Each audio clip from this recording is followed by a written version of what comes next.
The following episode of Dad vs. Daughter was made possible by a contribution from Luma Imports. Dominations from Holy Grail Games is a civilization building game where we're going to be placing land tiles into a common area to kind of build out the world, as well as have our own little area where we are going to have mastery cards that's going to kind of be what our skills are that our people have. So I've had a chance to recently sit down with some of my good gaming buddies, and we got to play through this. So let's kind of tell you how the game is played. We're going to peek in on Dad and his buddies as we play through a round, and then we're going to come back and collectively tell you what we think. So check it out.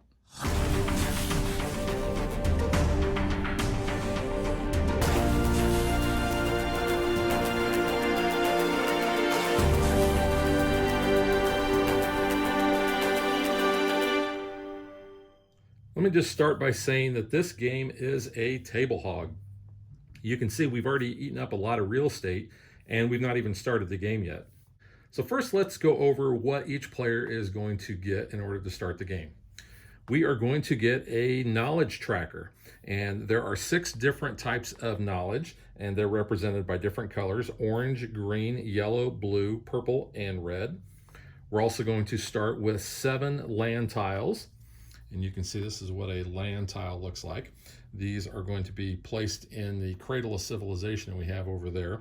And I'm going to talk about how this is going to generate the knowledge that we're going to be getting. We are going to get a number of city markers, and you can see these just come apart there. And we have the little capital looking building on the front there. We're also going to start with an influence marker. Kind of looks a little like Caesar. We have a separate track that along the outside for our influence. We have a scoring marker. You can see got the little leaves there. And the scoring track is going to be on the inside, these darker numbers. We'll also start with our basically our campfire. And this is going to be where we're going to place our mastery cards in order to show what our civilization is capable of doing, what kind of skills and such that we have. Each player is also going to get a player aid, and you can see on this side we have the player's turn, and I'll talk about this in a minute. And on the flip side of all of these, we actually have the way we mark the turns and the age to show the game progress. So we get a number of extra ones of these, but you can see the game is played over 3 ages and there are 5 turns per age. In addition, each player is also going to get reference cards for each of the knowledge tracks. So you can see we have, for instance, we have religion, art, science, trade, government, and craftsmanship. This will tell us what each of the mastery cards does. This tells us the name of the card. This shows us what benefit the card is going to give us, and then which one of the colored nodes basically that they have.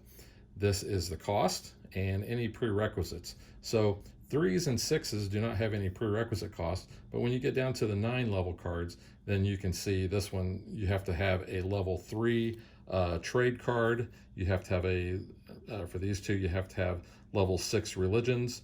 And then for this last one, you have to have at least a level 3 in art. And the mastery cards are double-sided, and so are the references. So this side is the normal side, and then whenever you flip mastery cards, and I'll talk about that in a little bit, you can see here are the benefits that it gives you and such. So you can always have these. You don't have to go basically hunting through the stack of mastery cards. And this is also helpful too, because you can be reviewing these during other players' turns to kind of figure out what you want to do on your turn. The game comes with a stack of different civilization cards.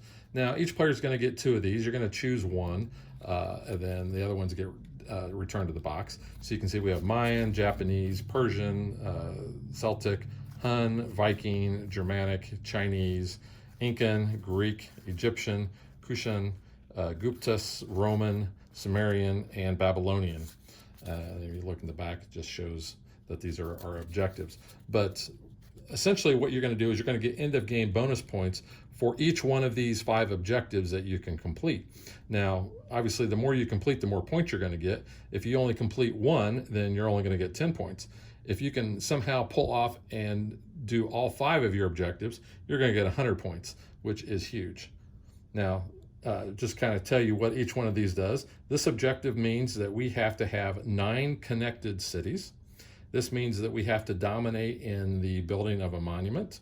This shows that when we have our mastery cards, we have to have a number of different nodes in these colors. So 7 green, 5 orange, and 3 purple.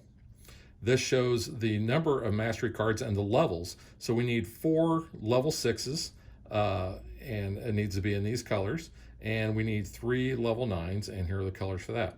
Plus, if we can dominate in another monument, then that would be the final objective there. And you can see that each one has different things that they want. Like this one here needs 40 influence points, and then you have to have different levels of cities and so forth. And you also need connected ones, kind of like what we had on the other one. You can see there's that one 35. This one just wants 11 cities out. So you can see a lot of them are similar, but some are a little bit different. Some, like this one here, wants to have 6 cities that are not connected. So a lot of them are like different levels and different configurations between your nodes and your mastery cards. The fact that you have this huge of a stack is going to lend to the replayability of the game. Each player is also going to receive 2 of the monument cards, and you can see backs of that, but we have a number of different ones. We have the Mausoleum, the Necropolis, the House of Crane, the Forum, the Grand Market, the Colossus, the Hanging Gardens, Great Pyramids, the Great Wall, the Pharos, the Glorious Library, and the Illustrious University. Now, we have 3D models that I've put together that represent each one of these, and those are going to be placed when they're going to be placed in our civilization. And there are certain rules that you have for placing the monuments. So each player is going to get 2 of these, and they are going to choose one to basically add to the game. So if you have a 2-player game, each player is going to get 2. They're going to choose one, and then they're going to be essentially 1 per player that you're going to be able to go for. So in my little demonstration here, let's just say that we picked the Necropolis and the Mausoleum. Show you there. So the Necropolis says this monument must be built on a locus, and that's because it is a circular monument. And then you're going to gain 5 points per purple city that is in that lotus. So a purple city would be a city that is built on a purple camp. Now down here at the bottom too, it will show that these are the different levels, and it shows which color of knowledge that each one of those levels is. So in this case, there's only 4 levels to this. So the first one will be a purple, the second would be a blue, third would be a purple, and the fourth would be an orange. Now the Mausoleum is a diamond-shaped base. So it says this monument must be built adjacent to a purple city. And you can see down here the different levels. But the way those look, they're bigger. You can see that's what that looks like. But if you look at the base, so instead of like the round one is going to go on a lotus, and I'll talk about what a lotus is, this is going to slide in. So you can see how it would fit there. Now, this has that prerequisite of having to be built adjacent to a purple city. So this is actually an illegal placement because I don't have any cities out. But just to show you kind of how that would fit there. And then when you build cities, or cities are already constructed when this is put in, any city that's located next to these are going to get 5 victory points. And also, if you look on the bottom, it'll tell you what monument that is.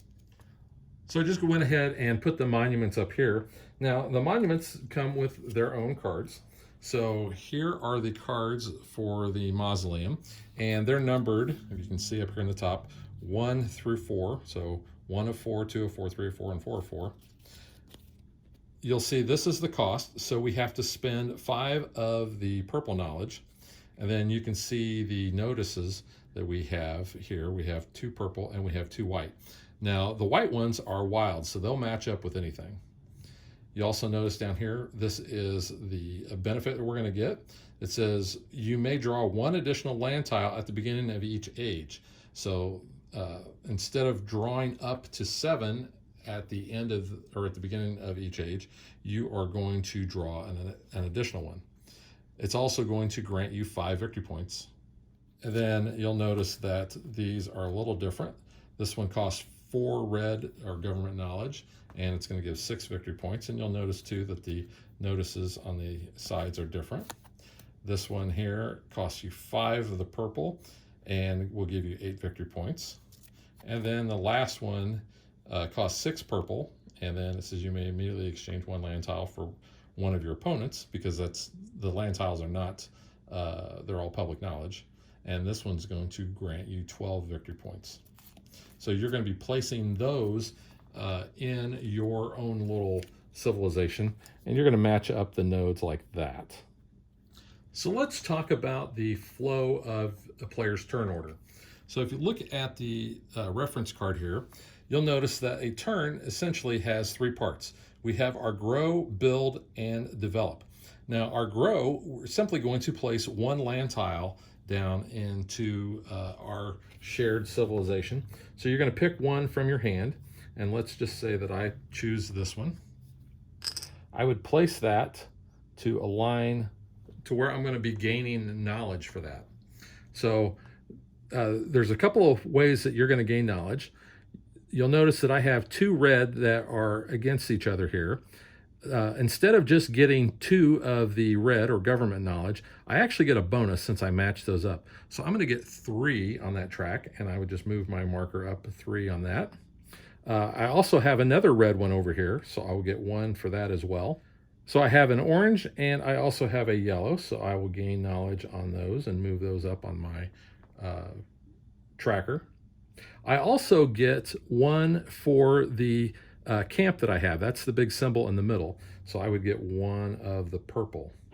So that's all you do on the grow phase. Now on your build, you have a number of options. You can either build a city, you can upgrade an existing city, or you can build a monument level. So let's talk about each one of those. So let's say that I wanted to build a purple city there. I would first have to spend 3 knowledge in that category. I actually currently don't have that, but let's just say that I did. Let's move my marker up to 3. What I would do is I would take one of my city markers and I would just place that in the middle. So that shows that I have built a city. Now that's a level 1 city. If on a future turn, I want to do the second part here, which is upgrade an existing city, that will cost me double. So instead of 3, it's going to cost me 6. I'll take another one of my city markers and I'll just place it on top of that. Now you can build up to a level 3 city, and that will cost an additional 3. So each level costs 3 knowledge of that type. So I would have to pay an additional 3 purple, the religion knowledge, and I could go up to a level 3, and I would just place a 3rd city marker on top of that. Now, why would you want to upgrade your cities? Well, you're going to get more bonus things for that. Plus, you may have certain mastery cards that will give you bonuses. You may have some of your objectives that say you have to have X amount of levels of cities. So that's why you would do that.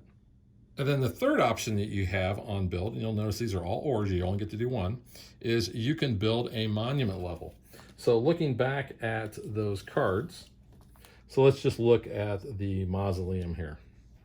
So the mausoleum, it will cost 5 of the purple, the religion knowledge, and then I'm going to be able to add this into my my civilization off of my little campfire here that I have, and line the nodes up like that.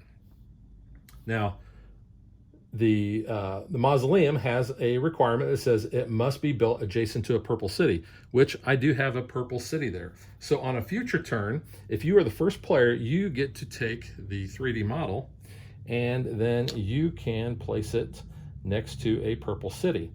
Now, that player is going to gain 5 victory points because they have a city next to that. You're not going to generate resources off of placing a monument, so I would not be able to get anything based on placing that. But on future turns, then I can use that, and let's just say that I place a land tile like that, then I would be able to generate resources off of what I'm matching up.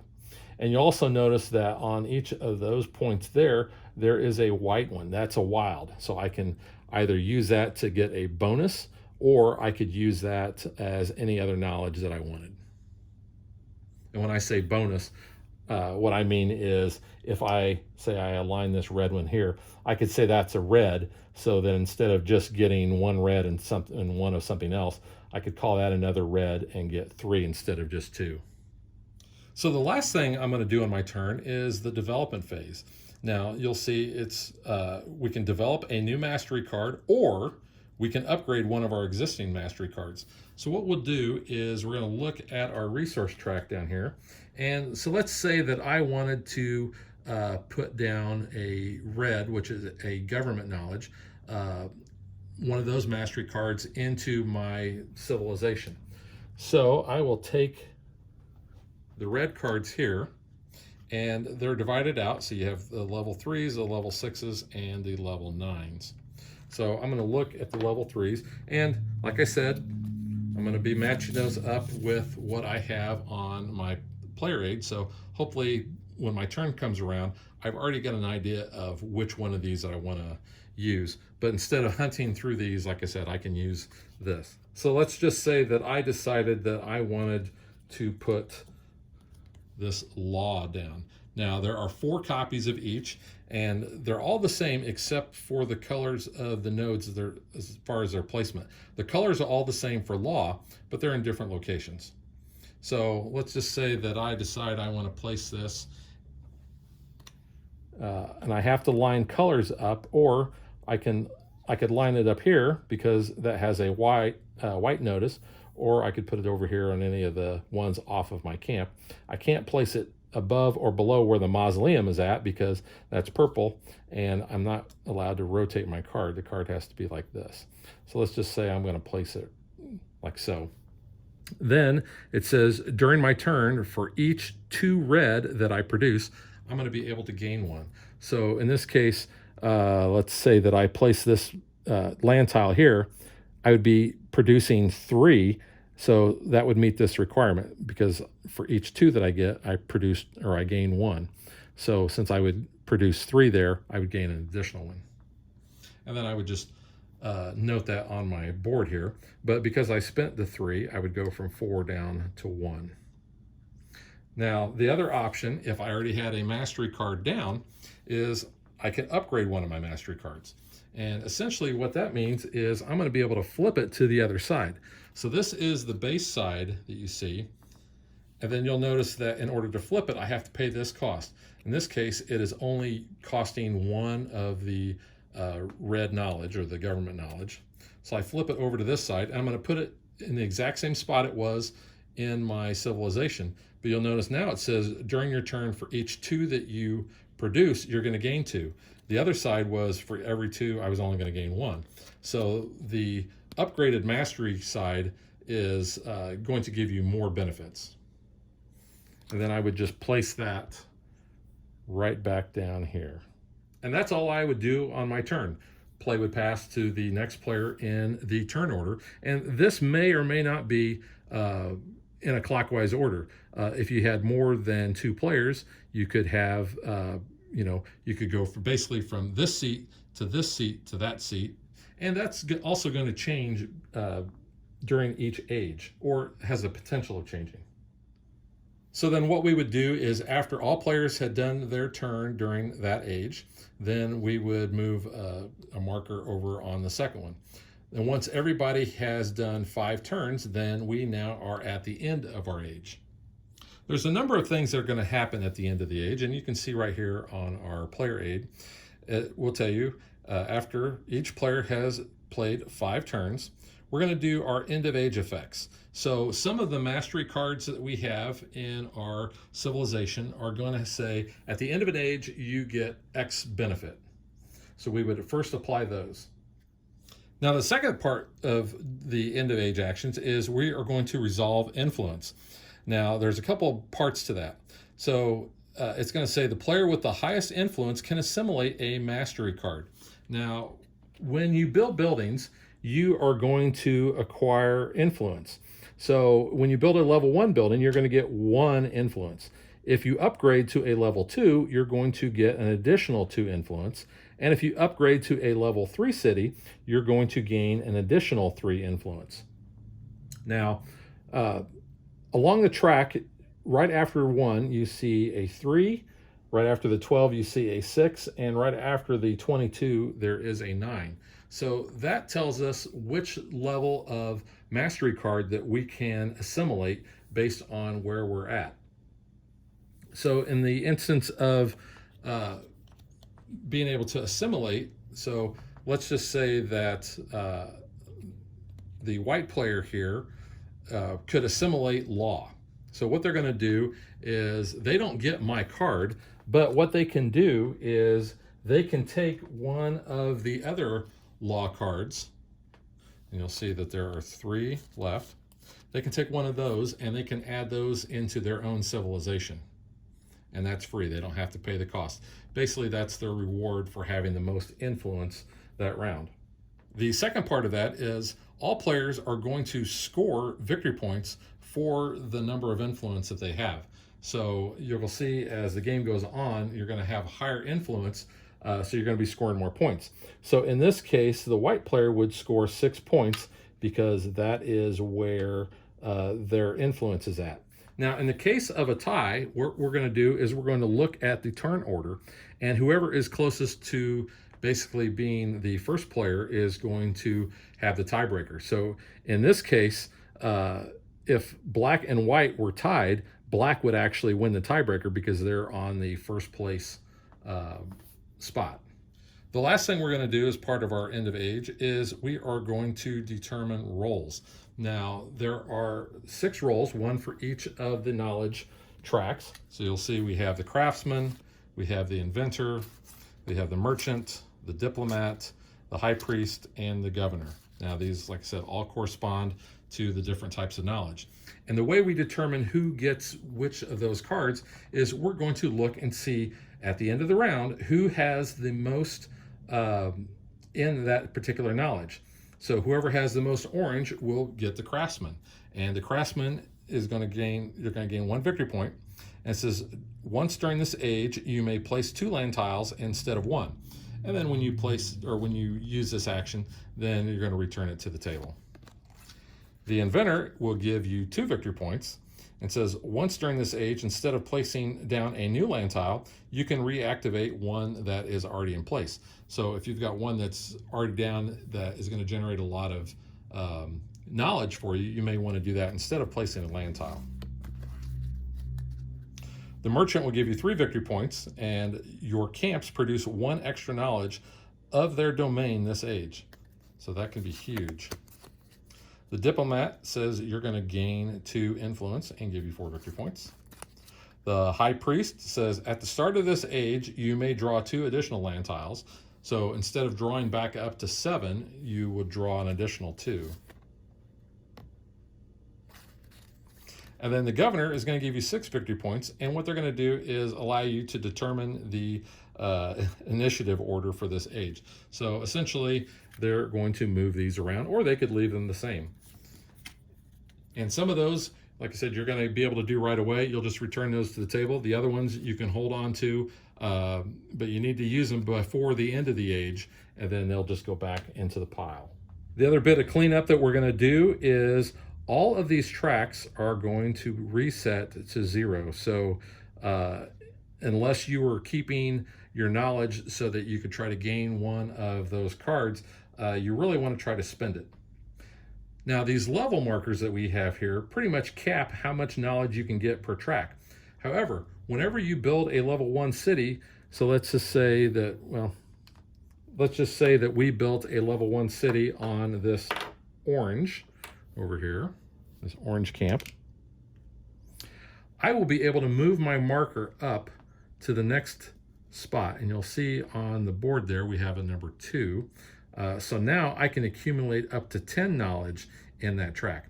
And the way we're going to be able to go up to this level here is by upgrading that orange city to a level 2. So we'd move that track up there. And then if we ever upgrade to a level 3, then we can accumulate up to 20 knowledge, and we just take that marker off the board.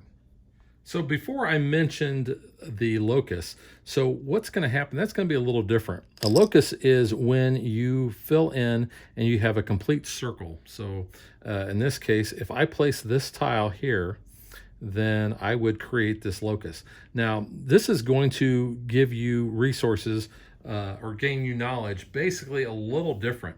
Instead of looking at the points of where they're connected to, I will only get what is part of this locus. So in this case, I would get 2 yellow, I would get 3 red, I would get an orange, and then you also get the color of the camp that you added, that was on that land tile that you added. So I'd also get a green. Now, let's just say that there was already a city that was located on this blue. So the owner of any of the cities that are part of that locus then are also going to gain a benefit. In this case, the white player would also gain 1 in the blue knowledge. Now, they're going to gain extras depending on the level of city. So there is a level 3 city on this purple, and that purple is part of the lotus there. So this player would actually get 3 purple as well. Now, we talked about the circular monuments. So let's just say a circular monument is going to go on a lotus. And you'll notice that on the card here for the necropolis, get that into focus, it said this monument must be built on a locus. And then you're going to gain 5 victory points per purple city that's in that locus. I mentioned earlier that we're going to have 5 turns over the course of 3 ages. When we finish that last turn in the 3rd age, then the game is over and we're going to score victory points based on a lot of different conditions. So we may have end of game scoring that takes place. We may have end of age scoring that would also come into play.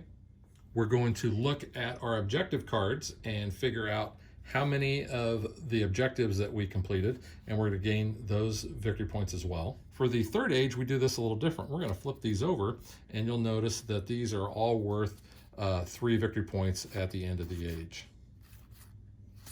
Really cool artwork on those as well. And then whoever has the most victory points is the winner. Now, I realize there are some other rules that I have not covered in my overview, such as when you build a city next to another city, there is a trading action that kind of goes on, and the adjacent cities are going to gain their knowledge for whatever type of city they're in. And there's a few other things, but I'll let you discover that on your own in the rule book. So to give you an idea on how a player's turn really kind of flows, we're going to peek in on a recent Dad Dave and the Elephant meetup where we're going to show you a complete round where each player is going to do their turn. And then we're going to come back and we're going to give you our final thoughts. So I think this will give you a really good idea of how the flow happens. So check it out.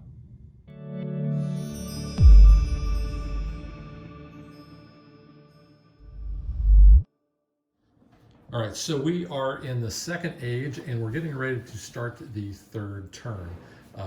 Turn order actually happens to be clockwise because that's how Tim arranged it. So Tim's going to go first. Okay, so I am going to place this tile right here to complete a lotus right here in this area. So because I created the lotus, it'll immediately score all of these adjacent cities first. I'll get these tokens in the middle plus these, so I'll gain two green, and the reason I gain 2 green is because I have this ability that gives me 1 extra. So 1, 2. I'll gain 2 yellow, 1, 2. And then whoever is brown, who is this? Me. Amanda, you would gain 1 orange. And then I'm also going to gain 1 red. I'm going to gain 2 blue. And then whenever I gain 2 blue, I actually make an additional blue. 2 green. 2 green, thank you, Dave. So that's going to max that out. And then 1 purple. All right. And then I also can go ahead and get all of these real quick. So I would gain 1 purple. I would gain 1 green, which is maxed out. I would gain 1 orange. And that would be it for that. Okay. So now that I've done that, I do have the capacity, if I wanted to try to build a monument there. So gain 5 victory points per green city, is that right? Yep. In this? So I would just gain 5 points for doing that. But then I'd also score the points for that card as well, right? So is that how we do it? I would Yes, just, you get the victory points for that. Plus, yeah, you would get that for every green city that's part of that locus. So that'd So be there 11 is no points. green city. But here there is. There is there, yes. So if I put it there, I would get 11 total points with that and that. Correct. And then it says I would immediately assimilate a level 3 mastery card, which is pretty awesome. So let's do that. Let's go 1. Okay, so I technically have been at 10, so that'll put me at 4. I will take that, which will place this here. Okay, which would then give me 6, 7, 8, 9, 10, 11 total victory points. Plus, that will also fire off the cities as well. Okay, which So- is awesome. So that'll give me 2 for green. So that'll put me at 4. That'll put me at 6. 2 for yellow. 2 for yellow. 1 6. 1 And orange then for you. 1 for orange for you, Amanda. So now I need to place this into my card system that I have rolling here.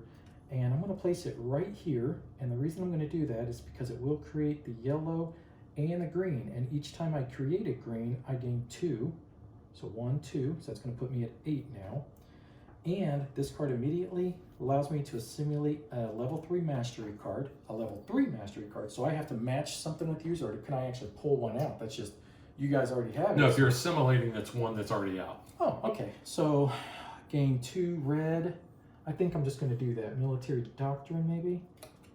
And let's see if that could match up properly, because that's the trick, is trying to make sure that they can actually match up. So we'll put that right up there. How's that sound? Okay. Now that I'm finished with that, I can actually still upgrade. I can do develop a new mastery or upgrade one of your ones. I know what I want. I want this green one over here, which is, I'd already looked at this. It'll be cartographers.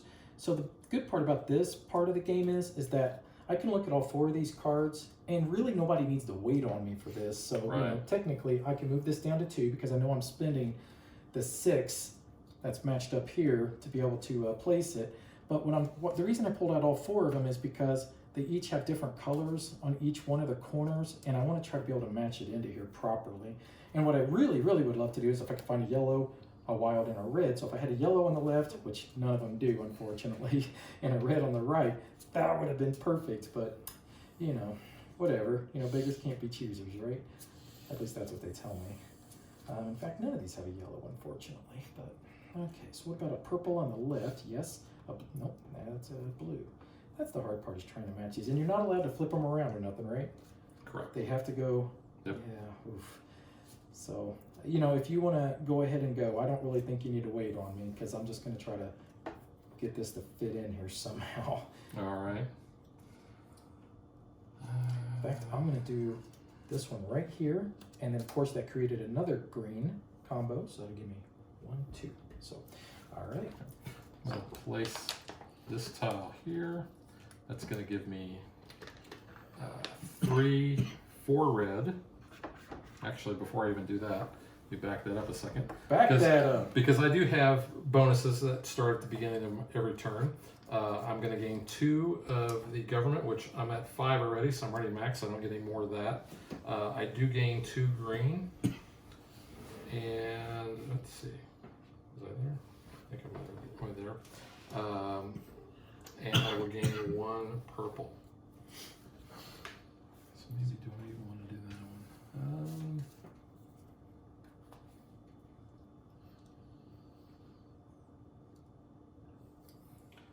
I'm gonna go ahead and do this. Oops. Well, no, because that'll give me, that'll mix me too much.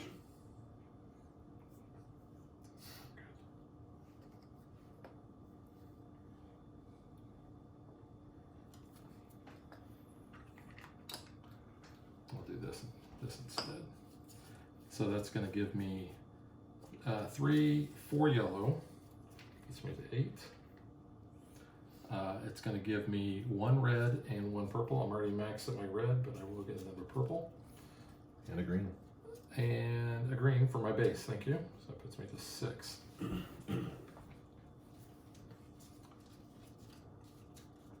Unfortunately, that last monument that has not been built has to be built adjacent to a green city.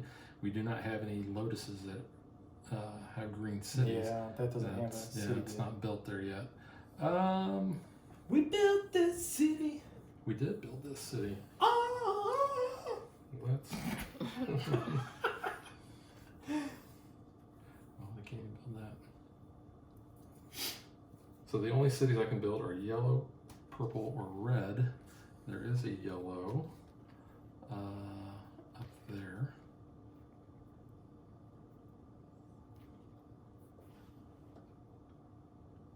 You know what, I think I'm just going to go ahead and build this green city here. That will cost me 3, so go from 6 down to 3. And then I can either build a new mastery card or I can upgrade one of my existing ones. I think I'm going to, yeah, you know what? I know. It's like, what do I want to do? There's so many choices. Nah. Dave, I tell you what, while I'm doing that, I'm going to let you go ahead and go. All right. Let's see. So I'm over here trying to figure out what the heck I want to do with this. All right. So I need to try to make. I'm trying to make points. That's usually the way you win games. Yeah, I know. I didn't catch on to that until the beginning of age 2, though. So I'm building traders, which says cities cost me 1 less to build. that's what I did first round. It's been awesome. So, that's pretty good, but I let's see. We're gonna go this route instead. I will go ahead and dial in right there. Okay, so that means that whoever's black, Black that's you. is me. So you're gives gonna me gain a red. Plus, I also get 2 red at the start of my turn, so that puts me up to 3. Do you want to go over your cards real quick? Get Yeah, basically the only one I have is the start of my turn. I gain 2 red, so I 1 did purple, that. So I get 1 purple, and then 1, 2, 3, 4, 5 purple, so and 1 blue. and 1 blue. Okay, so that gives me I have 6. Very good, Dave. Let's see. Now I could. The first thing I'm going to do is I'm going to spend 3 blue influence to build or 3 blue. Yeah, to build a city right here. Which will get you another red. Which will give me 1 more red, and then it will give me 1 influence here, and the next thing I can do is either develop a new mastery or upgrade a mastery tile. There was something that I was looking at here. How many purple cities do I have? I just have 1. I don't really have very many cities. I've been busy doing other stuff. So I think what I'm going to do is I'm going to upgrade one of my cards. I'm going to upgrade Monotheism for 3 purple. And what this does is this flips this over. I will score 4 victory points for upgrading that. So I forgot to gain 1 influence when I built my city, Dave, and you just built a city, right? But I did move up. So you did, I should okay. I should be at 1, 2, 3, 4. I should be at 5 influence, Yep. which I am. I will score 4 victory points, 57. And so now at the end of each age, which is going to be coming up in a couple turns, I will now score 2 victory points for each complete purple notice in my civilization tree. And I already have 1, 2, 3, 4, 5. 4 completed ones. 5. Oh, 1, 2, 3. Yeah, 5 completed ones. So that's 10 victory points right there. Nice. Your math is spectacular. I'm not gonna lie. You blew me away. Just like, shut up, Tim. Good job, Dave. Are you all done? I'm all done. Yes. And you got your cards. You did Yes, everything. Amanda, your turn. Amanda's up. Okay, so I can go over Did my you have- cards Sure. first. So 2 get yellow. 2 yellow, 1 green, 2 red, and then I get 2 land tiles? You No. should have done that immediately when you placed it down. Did you not? No. Yeah, then you should have grabbed 2 land tiles. It's a one-time effect. Yeah, unless it says like at the start of your turn or it's got a specific situation, then you immediately would gain it. And it's Okay. just a one-time effect. Okay, and then I think that's it. Mm-hmm. Alright, so I am going to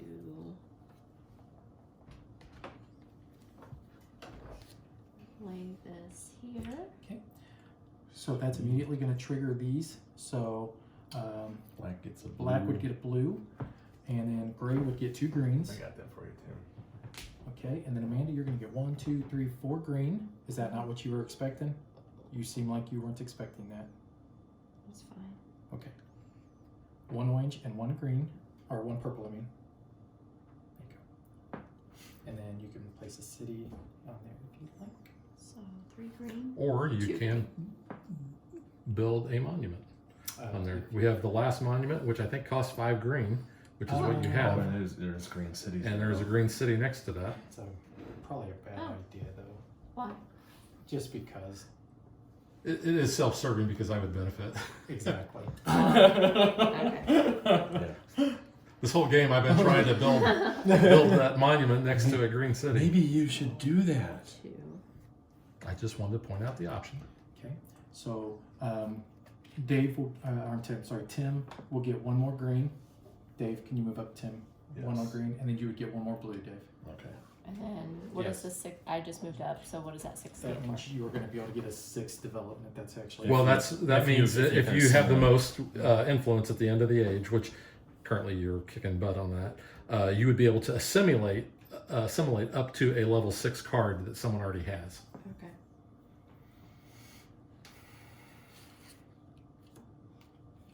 Okay, so now I need to develop a new mastery card or upgrade.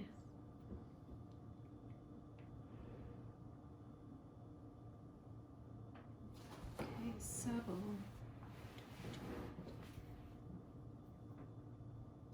I will develop a new mastery. Can you make a level 3 oranges? orange it is. Okay.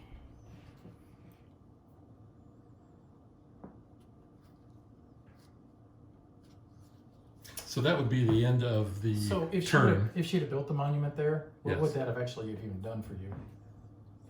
I would have I given thought you him- might want to explain, just so that. Yeah, I would get another 2 green. I think those are both green cities. And then Dave would have gotten, is that a blue, I think? Yes. Yeah. Because what happened when you place the monument, it would activate all of the cities in the surrounding tiles. Yeah. This main center tile is turn ordered, but these would fire right there. So yeah. So he would have gotten 2 green.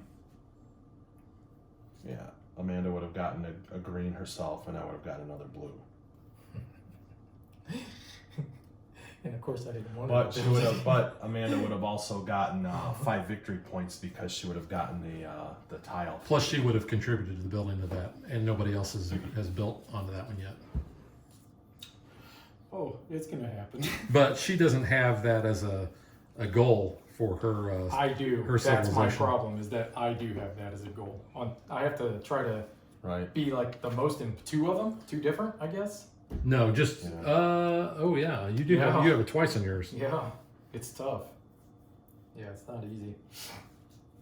All right, so the only thing that we have left to do on this turn is Amanda's placing her development down, and then we would start another round. So I think that gives you a good idea of how the game flow plays. We'll catch back up with you in a minute. Hopefully that gave you a good idea of kind of how the turns flow. And I realize that there might have been some mistakes that were made there, but it was their first time playing, so just kind of take that for what it is. So now that you've seen the game in action, let's get to what we thought of it.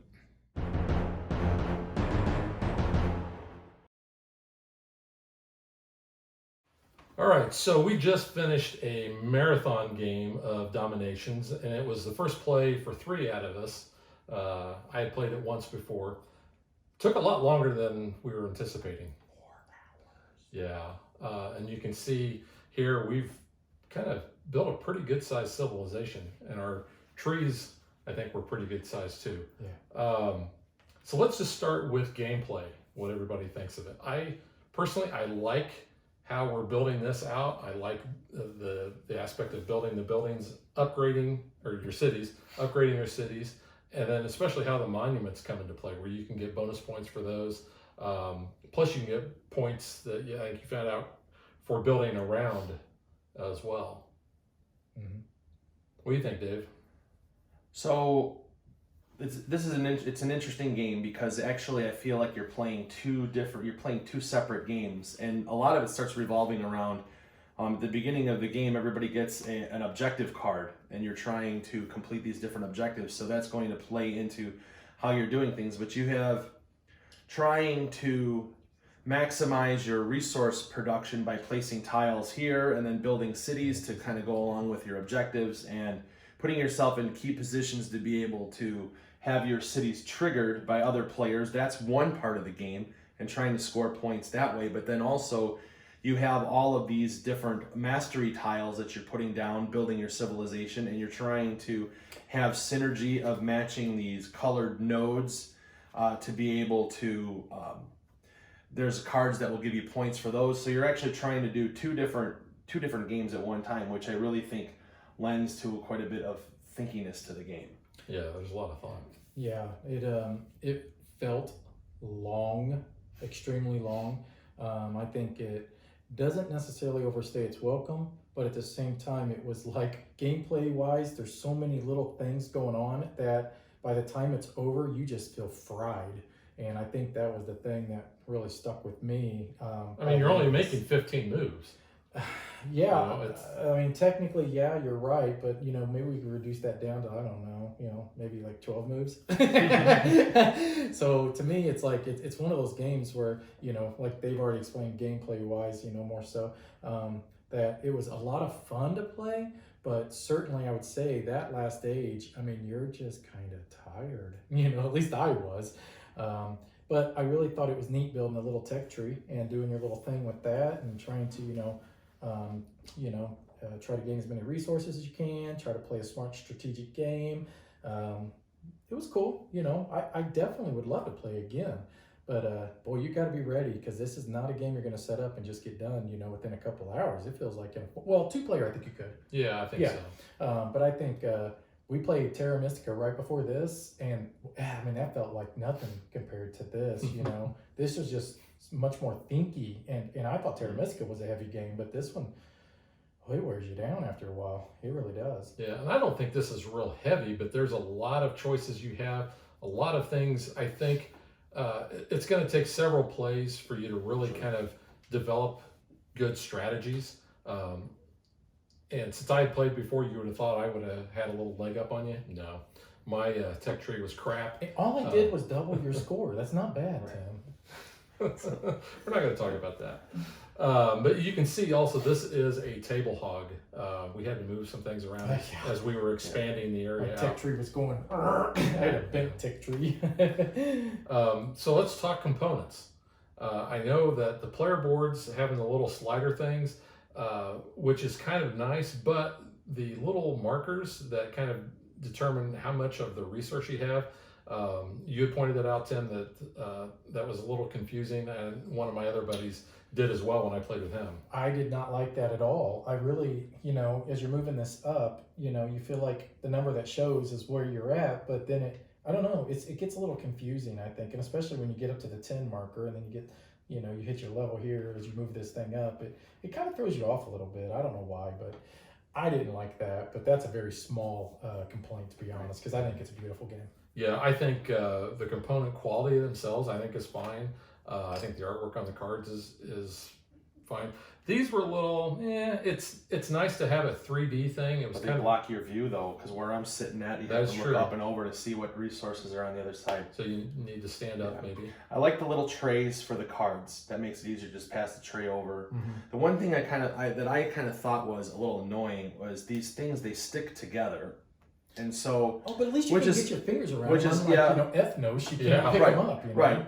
But the thing is, if somebody goes, if you're moving along the track and somebody presses down on these, then you're having to pick up stuff to separate them, to move them. They're fine for on the board when you're upgrading your cities to different levels. They won't fall over.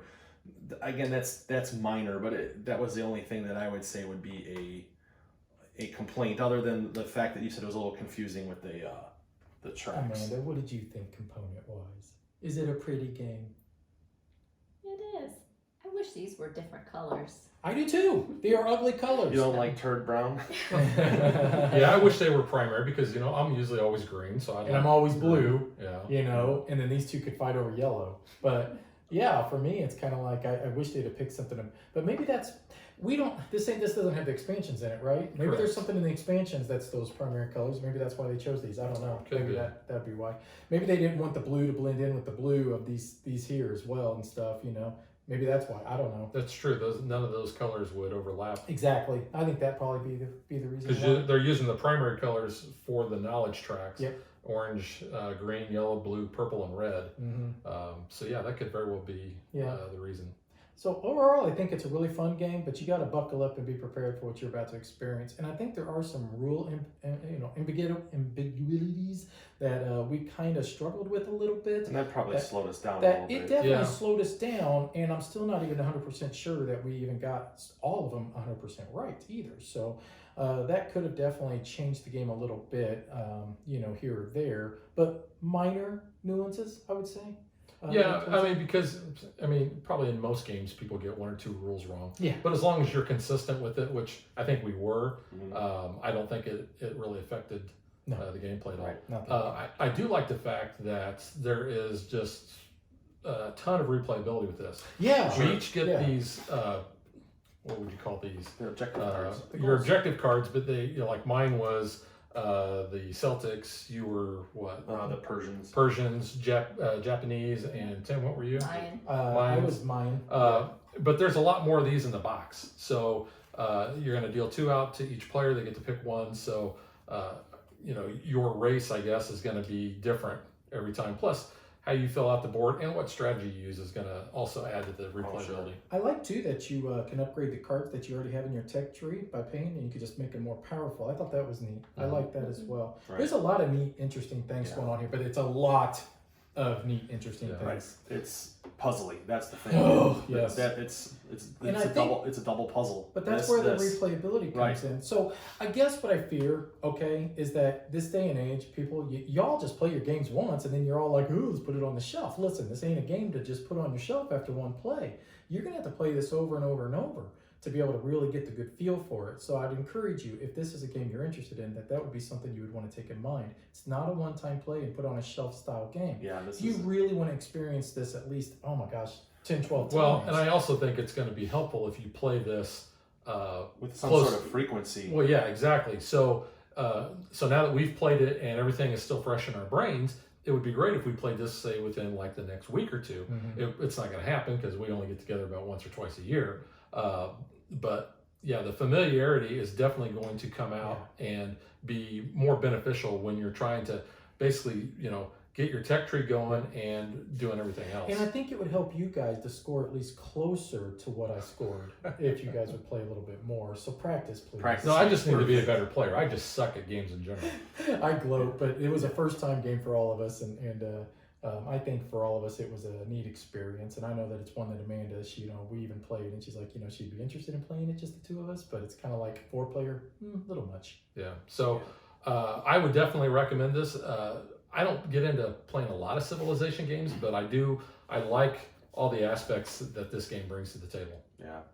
I would say the only thing for me is, I would say in terms of a recommendation is, if you're going to play this game with a bit of frequency, like I would say if you play the game once a month, No, you'd still be fresh Yeah. like that. But don't buy the game like Tim said, playing it once and put it on the shelf. Save yourself the money, because you're just gonna, every time you're gonna, if you pull it out a year from now, you're gonna be starting all over. It's gonna be very frustrating because it's gonna slow you down. This is a game that you have to play repeatedly to build up the strategies for you to really to enjoy the game. Yeah, I agree, 100%. Yeah, and I'd also say that, prior to playing, it's not bad to have a little bit of pre-reading, because every player has each of the knowledge cards laid out to what they do, what they provide as far as the nodules or whatever they call them. Notice that put those in there. So this is something, knowing kind of which cards work together will help you develop your strategy. Plus, this also helps so you don't have to hunt and peck through all of the cards. When it is not your turn, you can be looking at this and kind of figuring out what you're going to do. Or since that's kind of the last thing I'm doing on my turn, I can say, okay, Dave, you go ahead while I try to figure out what card I'm going to add. Right. Oh, with the cards, and this is one thing that I'm sure that you guys would both agree with me on. So on the reference sheet, it will tell you what they all are, and then it also has the little configurations for the circles that are on here. There's like 4 copies of each of these cards.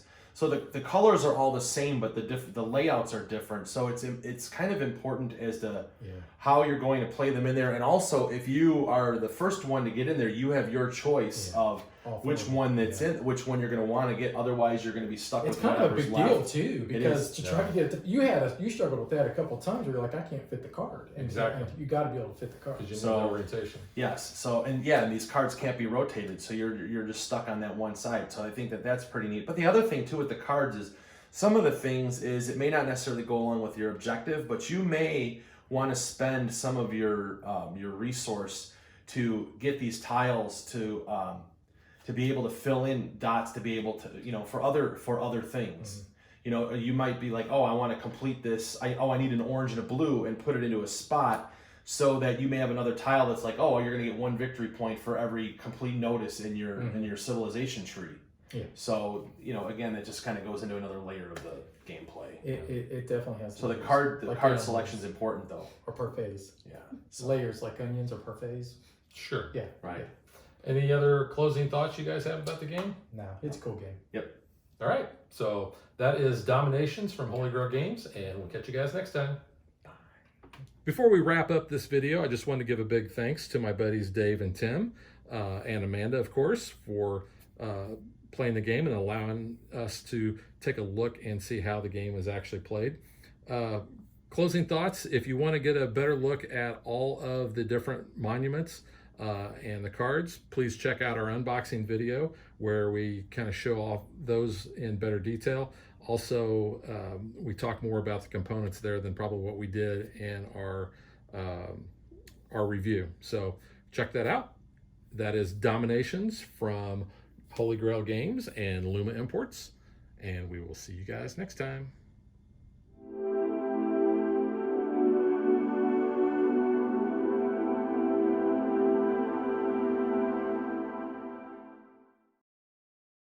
If you would like to support us, you can visit patreon.com/dadvdaughter.